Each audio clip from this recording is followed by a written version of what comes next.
is the full set of the Journey to Neon rubber stamps of the first 10 elements. The size of the stamps are to scale relative to the atomic radii of these elements. The set also includes a lithium-ion stamp and a fluorine-ion stamp to show how the sizes of the elements change when they lose or gain an electron.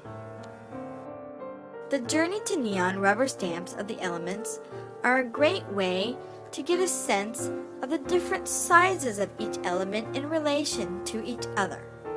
Oxygen, fluorine, and neon. Hydrogen is an inch.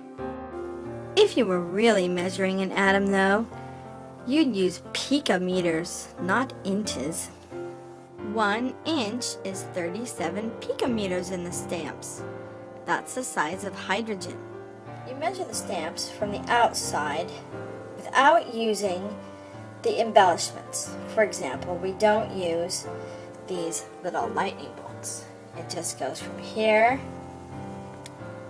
to right there. It's about 4 inches, it looks like. Don't measure from the tips of the arrows either.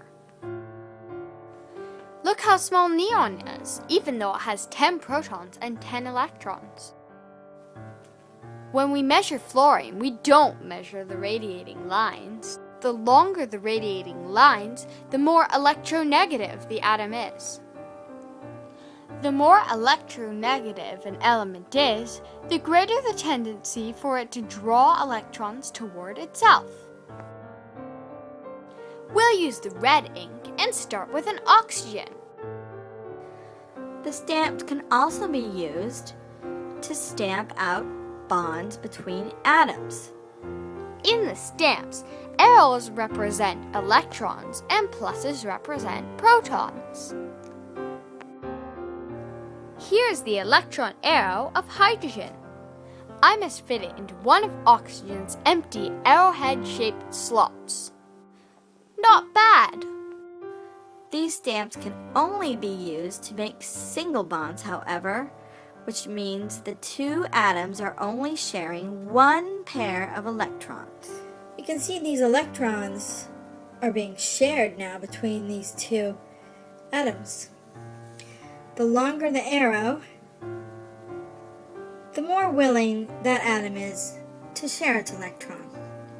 You can see oxygen is rather selfish.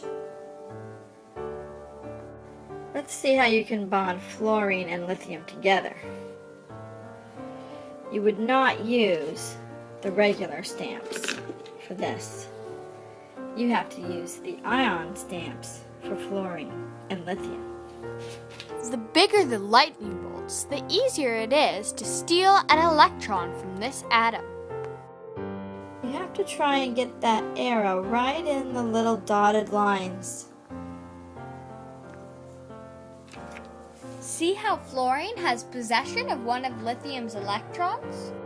You can call this an ionic attraction. Once you and your friends have made some compounds, you guys can play potion traders.